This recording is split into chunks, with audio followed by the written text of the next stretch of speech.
Welcome to Disambiguation. I'm your host, Michael Fawcett. Each week we interview experts in AI, generative AI, and business automation to help business leaders understand how to use these tools for the biggest business impact.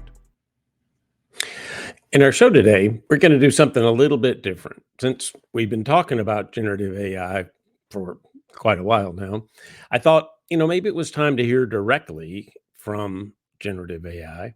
In this case, Google's generative AI model, Gemini Pro, or as it refers to itself, Bard. Now, to do this, I'm using an AI video program called Synthesia to take the Gemini answers and present them to you through text to speech and an avatar. So I'll be interested to hear your comments and see what you think, and let's see what we can learn today. So before we jump into other subjects, could you briefly introduce yourself and tell us a bit about generative AI? I'm Rosie, and I'm representing Google Bard, a large language model from Google AI. And let's just say I like to play with words. Generative AI, in a nutshell, is the cool kid in the AI world. It's all about creating new things, whether it's spinning fresh text formats or even composing music. Think of it as a supercharged Etch-a-Sketch, only instead of drawings, it crafts entirely new realities. Well, with words at least. Could you explain what a generative AI chatbot is and how it differs from traditional chatbots? Generative AI chatbots are the chatty Cathys of the AI world, constantly brimming with new things to say. Unlike their rule-based ancestors, stuck on pre-programmed scripts, these chatbots are all about whipping up responses on the fly. They analyze your questions, weave in their knowledge, and bam! Out pops a fresh answer, tailor-made for you.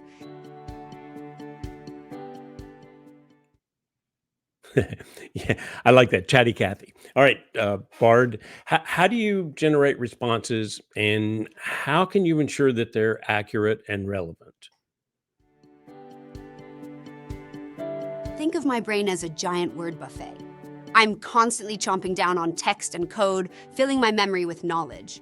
When you ask me a question, it's like searching that buffet. I rummage through all I've learned, identify the most relevant bits, and use them to cook up a response just for you. Accuracy is key, so I double-check my sources and prioritize reliable information. That's a good description. Kind of a word buffet. Yeah. So what types of data are you trained on, and how does this affect the answers that you provide? The data spread I'm trained on is mind-boggling. Think books, articles, code, you name it. The more diverse the data buffet, the richer my responses become. Of course, the data can nudge my answers in certain directions. If I'm trained mostly on medical journals, my answers to your questions will likely have a more scientific slant. So could you describe a typical use case of generative AI in, I don't know, let's say, customer service? Customer service is where generative AI chatbots truly shine. Imagine a tireless assistant who can answer a customer's question, no matter how obscure. They can field basic inquiries, schedule appointments, or even translate languages. It frees up human agents for more complex issues while keeping customers happy. That is probably the use case that most of us are the most familiar with. But how's generative AI being used to streamline other parts of the business, like operations and decision making in business?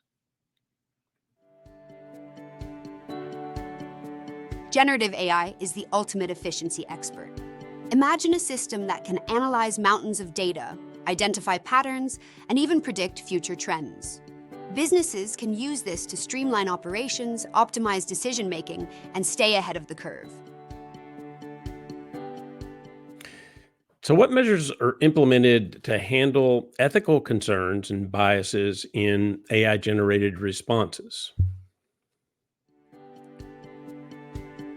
Ethical concerns are a big deal, and developers are constantly on guard against bias. We train AI models on massive datasets, and those datasets can reflect societal biases. That's why fairness checks are crucial. to identify and mitigate any prejudices that might creep into AI responses. Well, certainly that's something that's top of mind for a lot of businesses. So thank you. So what are your current limitations in the technology, and how do developers address those challenges? Let's be honest, AI is still under construction. Sometimes I might misinterpret your question or come up with an answer that's factually off. That's why human oversight is important, and developers are always working on improving the algorithms that keep me in check. Yeah, true. We have heard stories about what they call hallucinations, and certainly it is important to check the accuracy of your responses. So, looking forward, what are some of the applications of generative AI that businesses should be aware of?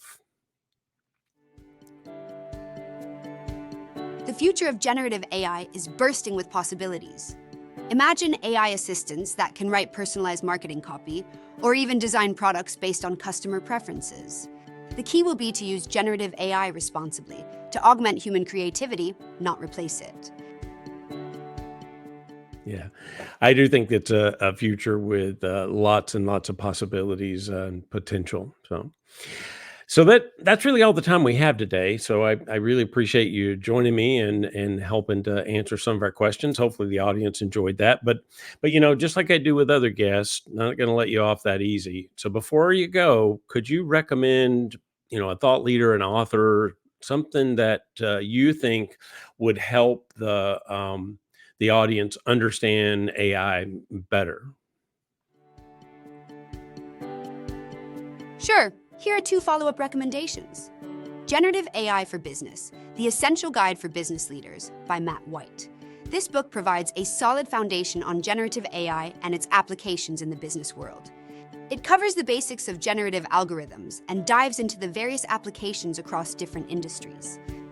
Generative AI Business Applications, an executive guide with real-life examples and case studies by David E. Sweener and Yves Mulkers. This book focuses on practical applications of generative AI. It provides real-life case studies that showcase how different businesses are leveraging generative AI to achieve success. Great recommendations. Thanks so much, Bard. And thank you for joining me today. Thank everyone for giving this a listen. Hopefully, you enjoyed a little chat with Bard. And that's the show for this week. Thank you all for joining. Remember to hit that subscribe button. And for more on AI and other software research reports and posts, check out the arionresearch.com/blog and /research reports. And don't forget to join us next week. I'm Michael Fawcett, and this is the Disambiguation Podcast.